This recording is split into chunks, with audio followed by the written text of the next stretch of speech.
Hi. Well, I'm really glad to see you, and I'm really glad that you're ready to keep learning Spanish. I've had a full week. I had both eyes cataracts taken out, but with cataracts, there's no pain. But so two cataracts taken out, and then I was opening something with my tooth and I broke my front tooth. But that wasn't any pain either because it was just broken off. So I consider myself lucky.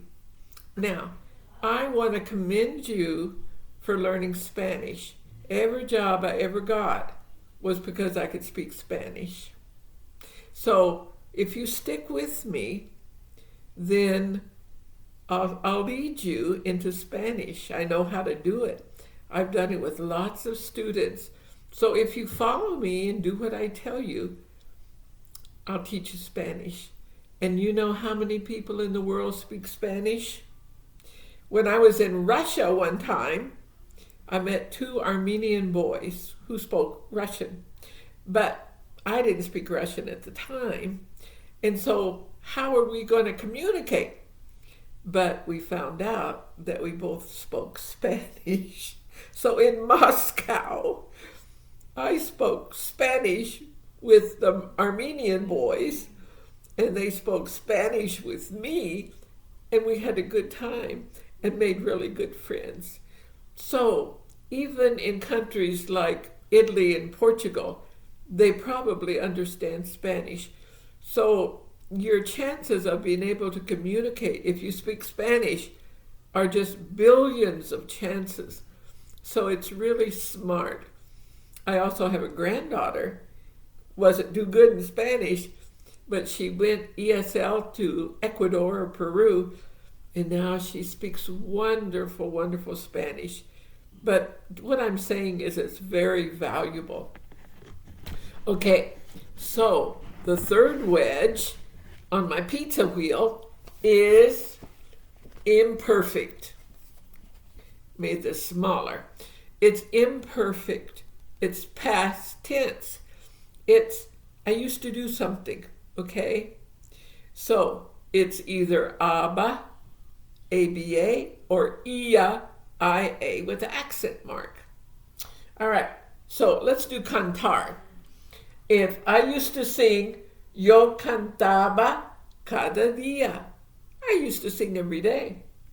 Jose cantaba en la escuela. Jose sang, past tense, in school. Maria cantaba en España. She used to sing in Canada. No, in Spain. Okay, let's look at some more. This is going to be the last practice on imperfect, and we're going to move on to number 4. Now, if it's a ER mother, it's going to be IA with the accent mark. That's easy. So, comer is to eat, and Maria comía mucho. She used to eat a lot. Maria comía mucho. And el niño comía todos los días. The boy used to eat every day. And la niña, this little mark makes it like a canyon. La niña comía nada. She didn't eat anything. Now, let's look at it. Another one. Aprender, to apprehend, is to learn. Aprender. El hombre aprendía inglés. He learned English.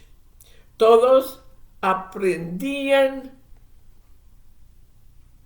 cómo cocinar, how to cook.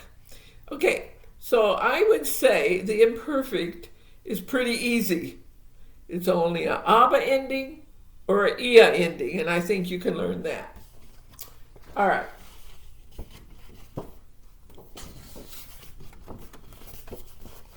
Let's do mirar.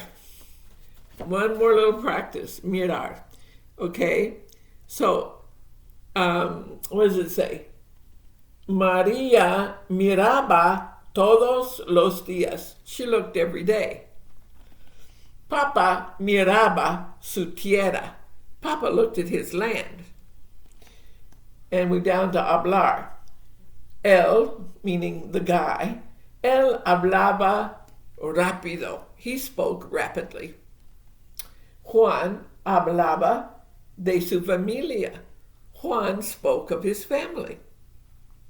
Nadie hablaba del accidente. Nobody talked about the accident.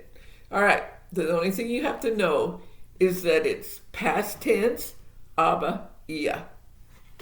All right, let's go into another little point here. I wanted you to tell you about mother verbs carrying babies. Mother verbs carry babies.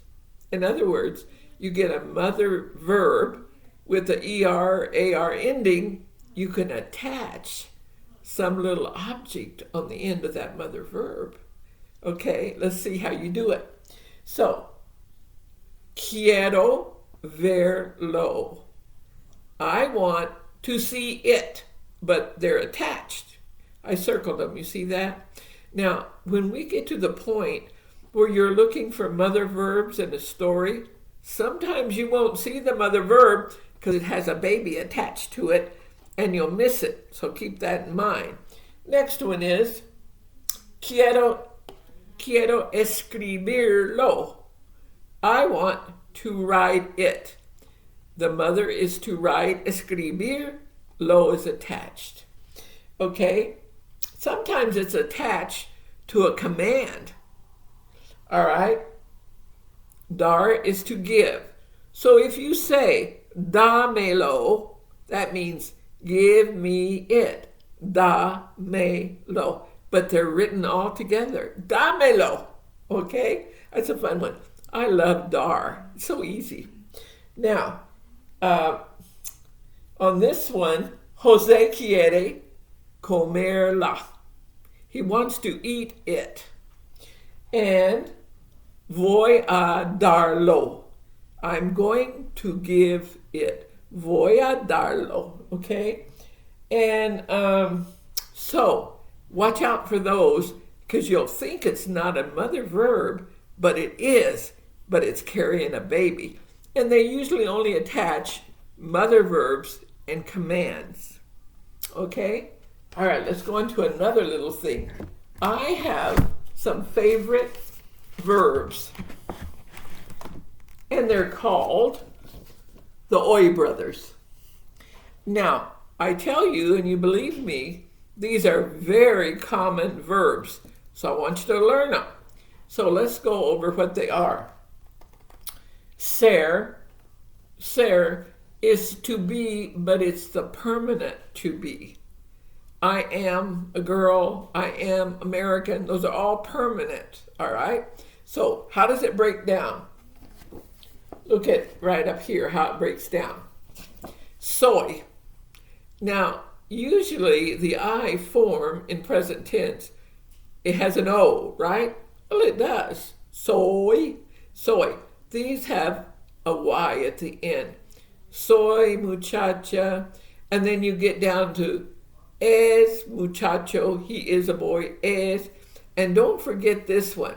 This one, eres, is the buddy way to say you are. Eres. Tú eres mi mamá. You are my mother. Buddy. Okay, now let's go to the other one. Ir, IR, is a verb all in itself. Ir, IR. So it means to go. So I go is voy, I go. V-O-Y, it's the same oi. Now if you say he goes, va. Isn't that easy? Va. Like the car, no va. Mexicans thought that was a stupid name for a car, no go. And so va means one person goes. Vamos, we go. Or let's go. Vamos. And V-A-N, van, with the N, means a bunch of people go. Van. All right.